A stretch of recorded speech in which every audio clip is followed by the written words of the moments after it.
You'll hear two university students planning a computer programming lesson. First, you have some time to look at questions 1 to 4.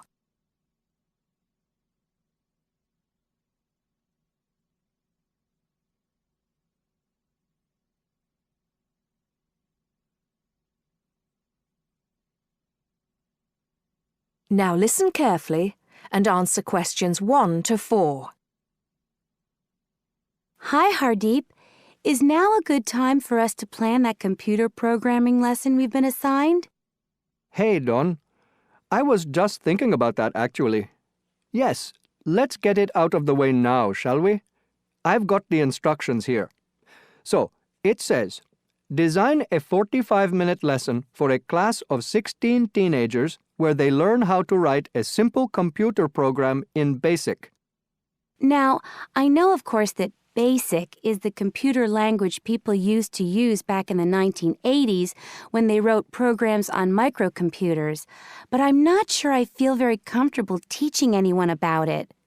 Well, I did a bit of research yesterday and found out quite a few things, so I think we'll be okay. Great. So, what do you have in mind? Well, I think we should presume that none of the kids will know anything about BASIC. So why don't we start with a short multiple-choice quiz? It could focus on things like what BASIC is, what the letters stand for, when people used it, things like that. That sounds good. I guess it shouldn't take long. Just the first 5 minutes of the lesson, something like that. I don't think we should make the students do it on their own, though. That'd make it too much like a test. Shall we let them do it in twos so they can discuss their choices? Yes, good idea. Then we'll go through the answers with them as a whole group. Good. What next? Well, I've had an idea for the program they could write. I'll tell you about that in a minute. I think the key thing is, though, that before they actually sit at their computers, and I think we should presume that they're doing this lesson in a computer room, they make a flow chart of what they want the program to do. That's usually the best way to start writing a program. This flow chart will show all the different stages of the computer program, right? Exactly. It's probably best if the teacher stands at the board and everyone works on that together. Yes, otherwise they'll all come up with different flow charts and it'll get confusing. Precisely. I imagine making the flow chart will take about 15 to 20 minutes. Then they use that to write their computer program. Well, actually, I think there's a stage before that. You see, the flow chart will be in English. They're going to need to be taught a few basic commands so they can write their computer program. Now I'm getting out of my depth. What kind of thing would that be? Well, for example, when you want text to appear on the screen, the command is print in capital letters, followed by the text you want to appear in double inverted commas. Oh, yes. I think I've seen that before. Right. So they'll need to be taught 5 or 6 commands before they use them to write their program. Okay, so how shall we do that? With the teacher talking to the whole class again? Well, we could, but it might be more fun to make it more like a competition, where there are a few teams competing against each other. Each team has maybe 4 or 5 people in it, and they have to do some kind of matching task. You know, they match the command print with to make text appear on the screen, something like that. That sounds good. Teenagers love competing with each other. Exactly. And then, for the final part of the lesson, they use their flowchart and the commands they've learned to produce the program. Let's presume, shall we, that there are 8 computers in the room, so that's 2 students for each computer. That sounds reasonable. So, tell me more about your idea for the computer program they're going to write. Before you hear the rest of the conversation, you have some time to look at questions 5 to 10.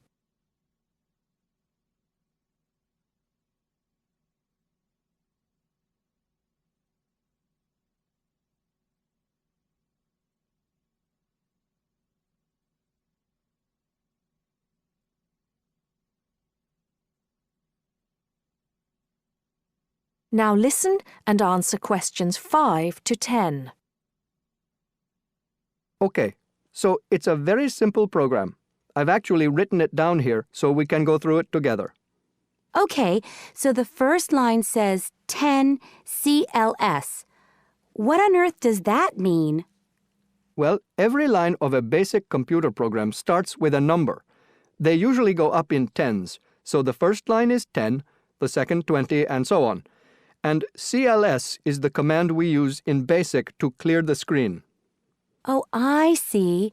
So that's just telling the computer to start with a blank screen. Exactly. Then we move on to the next line. So this one says 20, print, guess a number between 1 and 10. Right, I see. That appears on the screen. It's not that difficult, is it, when you get the hang of it? Let's see if I can work out the next one. 30, input I. Oh, not sure about that. Well, all that's saying is that the person playing types in a number. Input is the basic command for type in, and I just means any number you like. Oh, okay. Then what happens next depends on what the number is. So we've got 40 if I is less than 1, or if I is greater than 10. Then print. Bad choice. Right. So if they type, say, 0 or 11, that appears on the screen. Exactly. And then this next line takes them back to where it asks them to type in a number between 1 and 10. That's line 50. I see. And line 60 says, if I equals 6, then print. Correct. Ah, okay. So if they've typed 6, they've got it right. And if they haven't typed 6, which is the next line, then try again comes up on the screen, and that takes them back to where they choose another number. It's clever. Well done. That is the end of part 1. You now have half a minute to check your answers.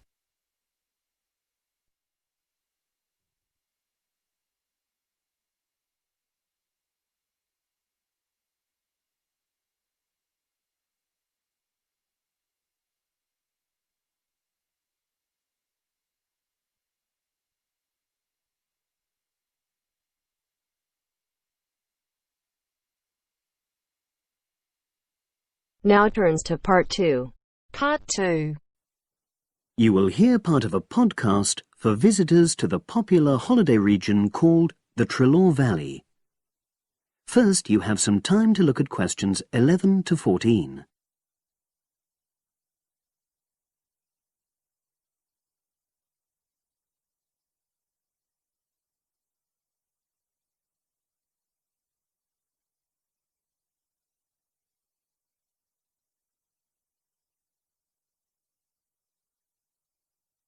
Now listen and answer questions 11 to 14. The valley and estuary of the River Trelaw forms an unspoilt, beautiful landscape, rich in both wildlife and sites of historic interest. There are many ways to explore the area, and public transport links are good. It is possible to leave your car behind and travel by boat, train, or bus, with just short walks in between stops. The Trelaw Valley Passenger Ferry runs between villages along the river estuary and provides a link with a train station at Barry, which is about 10 minutes' walk from the riverside village of Calton. In the past, the river was the main form of transport in the area, and as in the past, today's ferry service operates according to nature. The river estuary is tidal, and so the ferry timetable differs from day to day, according to the times and height of the tide. The ferry is also seasonal, normally running between April and September, depending on the weather. A timetable for the whole year can be downloaded from the internet by visiting www.trelawferry.co.uk. If you just want to sit and relax and enjoy the lovely scenery, you can take a river cruise to Calton and back from the nearby city of Plymouth. In the past, steamships brought early tourists along the same route. Queen Victoria and her family enjoyed such a trip in 1856. The journey is quicker these days. The round trip takes between 4 and 5 hours, depending on tides and weather. If you prefer, you can travel upriver by boat and return to Plymouth by train. All cruise boats and trains have wheelchair access. For more information and for departure times, ring Plymouth Boat Cruises on 017-528-23104. Trains run several times a day throughout the year between Calton and Plymouth, with various stops in between. They are used by both local commuters and tourists who want to enjoy the beautiful scenery. The highlight of the journey is crossing the river on the stunning viaduct, which was built at the beginning of the 20th century and towers 120 feet over the water. It is unnecessary to book, and tickets can be bought on the train. For information about fares and timetables, contact National Rail Enquiries by phone or online.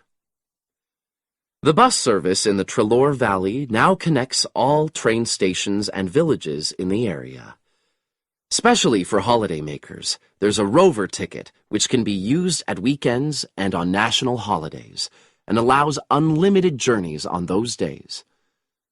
The Rover ticket provides great value for money and is now even cheaper than it was last year. An adult ticket costs £5.50 a day. Senior citizens can travel for £4.50, and a family ticket for up to 5 people costs just £12. Tickets can be bought on the bus. Now you have some time to look at questions 15 to 20.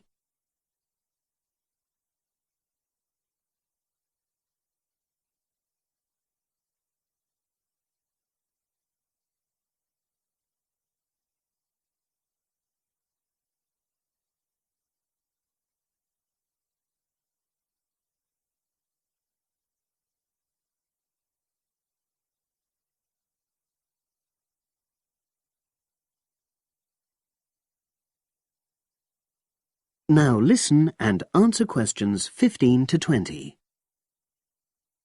At the center of the Treloar estuary area is the historic riverside village of Calton. The main road comes into the village from the south, and for those of you who are arriving by bus, it turns left just before the bridge and stops in the lay-by on the left-hand side. From there, it's just a short walk to Calton's various attractions. If you're arriving by car, you have to leave it in the main car park. Go over the bridge and take the first turning on the right. Then go on until you come to the end of that road. It's the only place to park in Calton, but there's no charge. If you're interested in local history, there's a museum in Calton with farming, fishing, and household implements from the late 19th century. As you come in from the south, cross the river and go straight on the same road until you reach the end. Also, on the subject of history, you can go and see the old mill, which has recently been renovated and put back into use. Turn left before you come to the bridge. Then go straight on and then take the first turning on the right. This leads straight there. If you're interested in arts and crafts, there's a potter's studio where you can watch the artist at work. After crossing the bridge, turn left, and it's the second building on the left. Finally, when you feel in need of refreshments, there's a cafe opposite the old boathouse and a picnic area near the mill. That is the end of part 2. You now have half a minute to check your answers.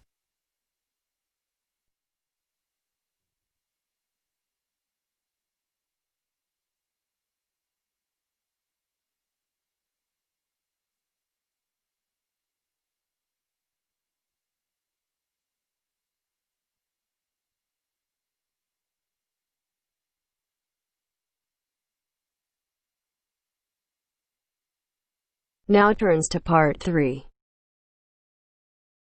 Part 3. Richard Murray, a zoologist and popular TV personality, has been giving a talk on endangered species of wildlife to members of the Young Conservationists Association in a small town in the south of England. Listen to the extract from the discussion he had with two of the young people after his talk. First, you have some time to look at questions 21 to 25.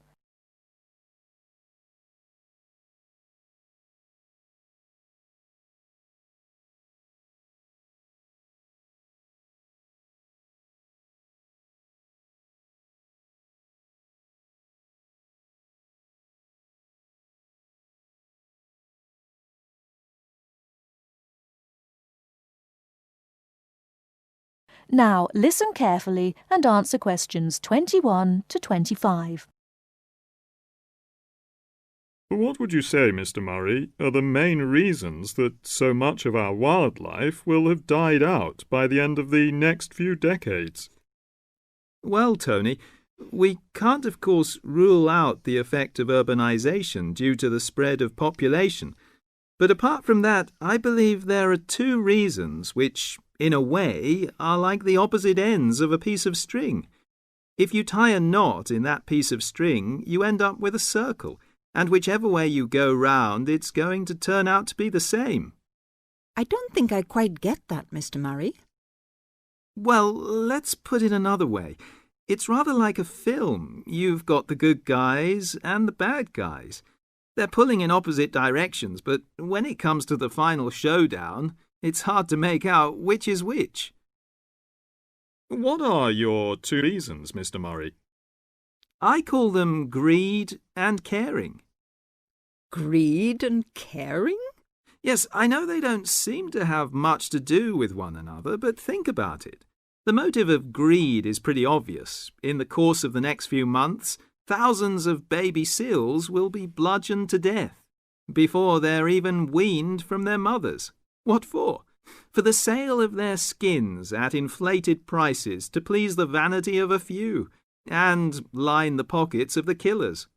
Crocodiles will be slaughtered to provide shoes and handbags for the rich.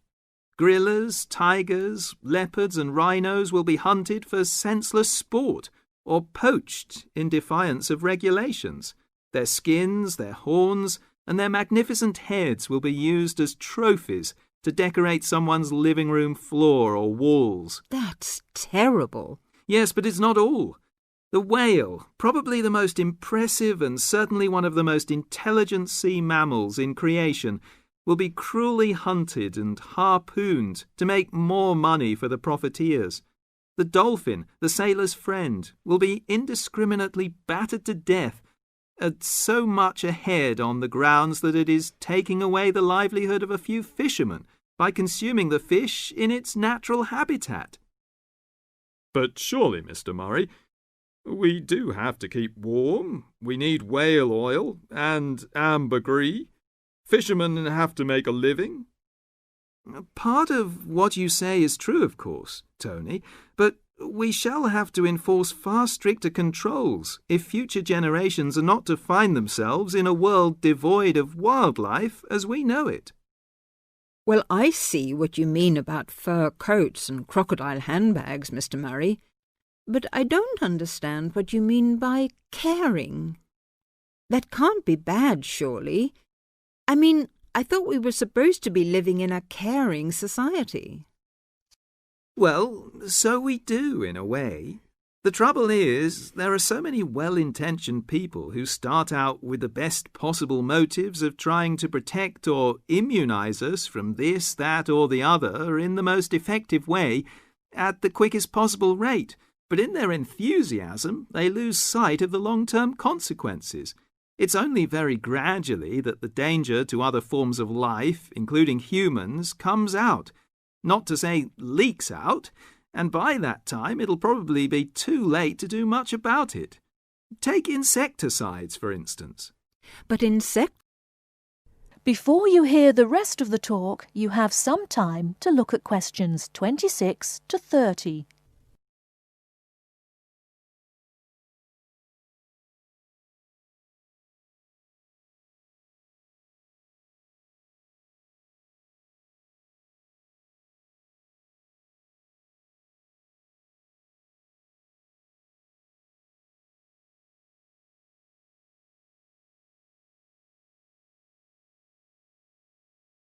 Now listen and answer questions 26 to 30.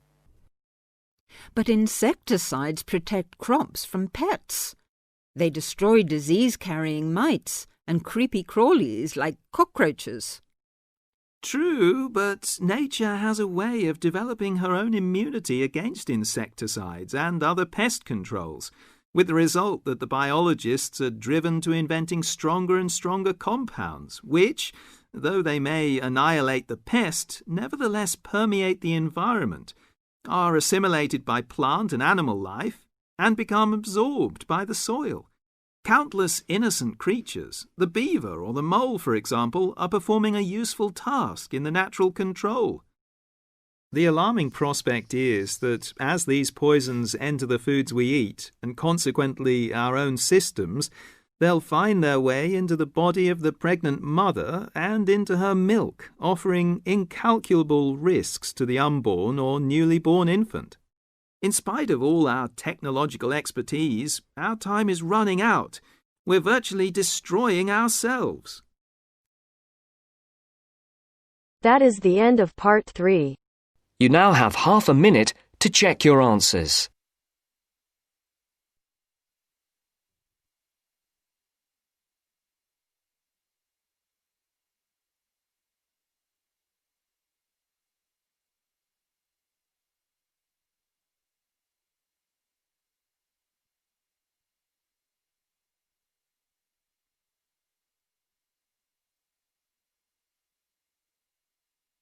Now turns to part 4. Part 4. You will hear part of a lecture on wildlife.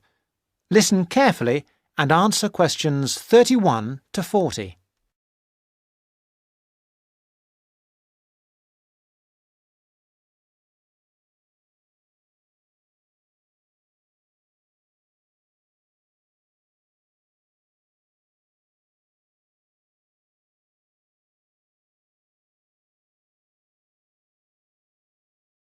Thousands of exotic plants and animals have been introduced into the British Isles over thousands of years.